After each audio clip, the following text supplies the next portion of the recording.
So guys, magandang umaga ulit guys, no. Mayroon na naman tayong nirot test guys na Starex guys. PMS din to guys, pero ang lakas ng kabi guys, di mo bitawang manibela. Pag bitawan mo, biglang kumakaliwa ka agad. Hindi kahit makunting bitaw lang, hindi mo mabitawan eh. Sumisipat agad sa kaliwa. Sobrang bigat siya sa kaliwa. So kailangan ang unahin natin check-upin ito guys, gulong. Kasi ang number 1 na cause ng kabig guys, gulong. So titingnan natin gulong nito, baka may ublong ito or hindi pantay ang kain ng gulong.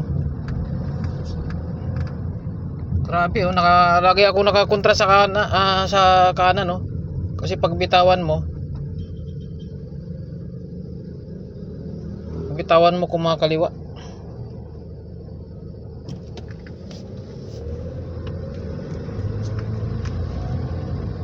So titikapin din natin mga preno nito. Kasi biruin mo ito, iniwan to PMS. So wala silang sinabi na, yung driver na nag-iwan, walang sinabi na ang lakas pala ng kabig nito. May lumalagotok pa sa ilalim pag nalubak. So mas maigi talaga na ano guys, na pag may ginawa na katulad ng mga PMS, before and after guys, bago nyo galawin, i-road test nyo muna. Pinakadabis na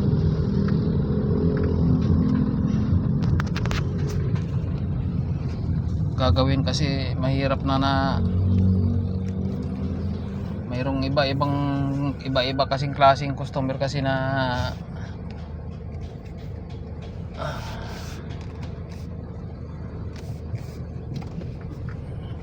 sabihin nila natapos na yung change wheel, sasabihin nila ba't may kabig.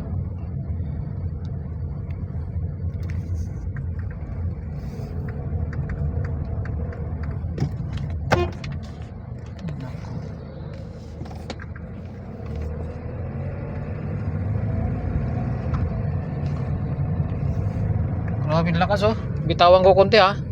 Ayan oh.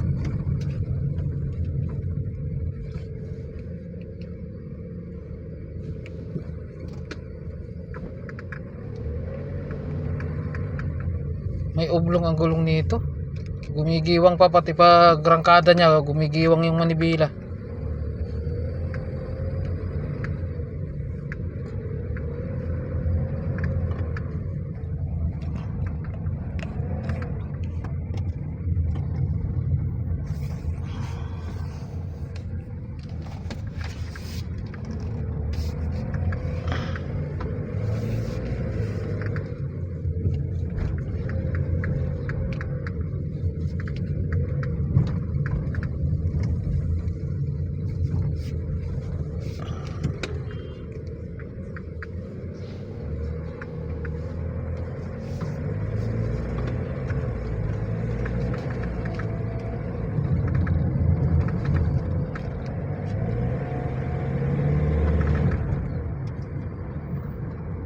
At saka guys, ano daw to, sabi nung, ang sinabi lang ng driver nito, babawas daw ng coolant.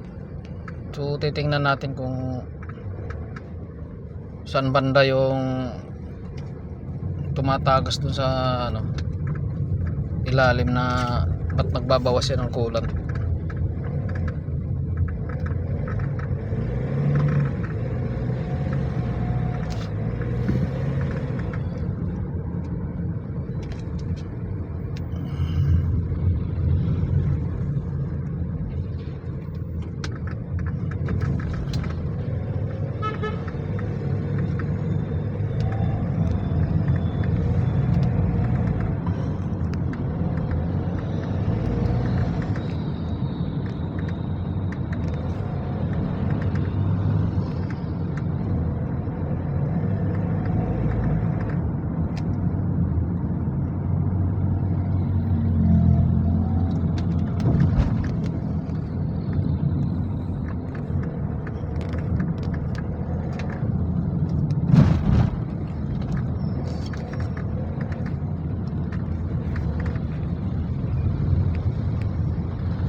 Mayroon nga siyang guys, pag nakadaan ng gulong pag nakalaan ng bukol-bukol may lumalagotok sa ilalim.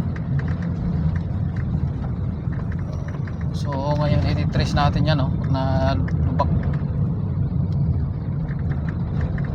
I-check-upin natin pagdating. So ayan guys, maraming salamat ulit guys ulit, no.